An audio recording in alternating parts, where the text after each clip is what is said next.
Shalom, selamat pagi. Sate pagi hari ini bertemakan antara perasaan dan kenyataan.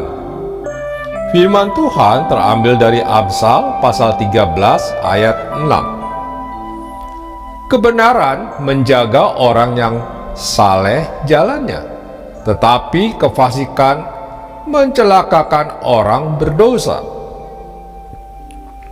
Asrama mahasiswa teologi itu ditata sedemikian rupa untuk menjaga supaya hubungan mahasiswa putra dan putri tidak terlalu bebas.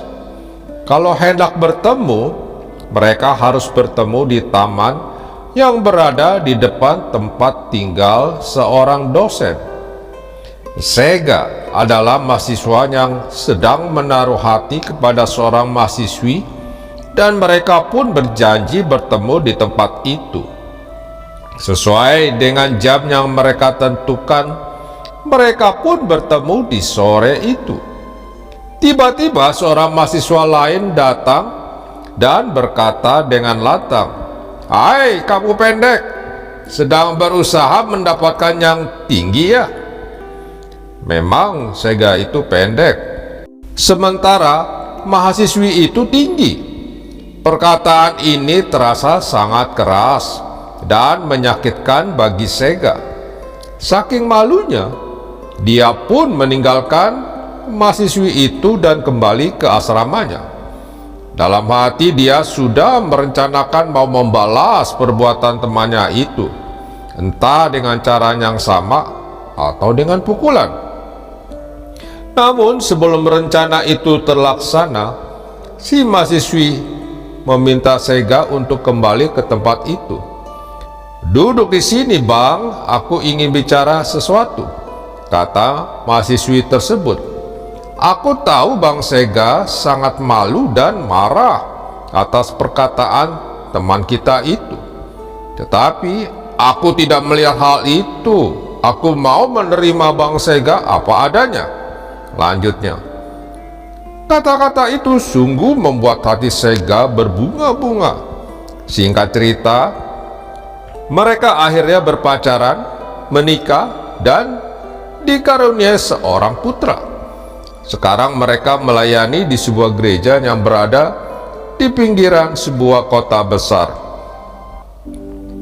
Ada pelajaran penting yang dapat diambil dari kisah asrama di atas, yaitu ada saatnya memakai perasaan, ada saatnya melihat kenyataan. Seringkali perasaan membuat kita tidak maju, rasa malu membuat kita tidak mau bertanya, padahal itu sangat penting. Rasa sungkan membuat kita tidak bertindak, padahal itulah yang diperlukan. Rasa takut dan khawatir membuat kita tidak melangkah, padahal tanpa melangkah, kita tidak akan mendapatkan apa-apa. Hampir-hampir saja Sega dibelenggu oleh perasaan malu dan marah. Konsentrasinya pun sudah tidak pada bagaimana caranya bisa mendapatkan mahasiswi itu, tetapi bagaimana ia bisa membalas perlakuan temannya yang menyakitkan hatinya. Perasaannya saat itu bisa menghancurkan kehidupannya. Padahal kenyataannya mahasiswi itu mau menerimanya. Namun ada saatnya perasaan sangat dibutuhkan dan kenyataan diabaikan. Perasaan cinta dibutuhkan untuk menjalin hubungan yang mengarah kepada pernikahan. Mahasiswi itu tidak melihat kenyataan bahwa Sega lebih pendek dari dirinya, tetapi dia mengambil keputusan penting itu karena cinta. Mungkin orang lain akan menertawakannya karena bisa jadi kelihatannya lucu, tetapi dia tidak peduli. Kita tidak boleh bertindak asal mau. Kita perlu hikmat Tuhan sehingga kita tahu kapan harus bertindak berdasarkan perasaan, kapan harus bertindak berdasarkan kenyataan. Dengan demikian, tindakan itu akan bermanfaat bagi sesama dan bagi kita sendiri. Amin.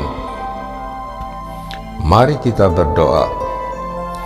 Bapa Surgawi, beriku hikmat agar bisa memutuskan dan melakukan sesuatu dengan tepat, sehingga bisa menjadi berkat bagi sesama dan bagi diriku sendiri. Di dalam nama Tuhan Yesus, aku berdoa. Amin.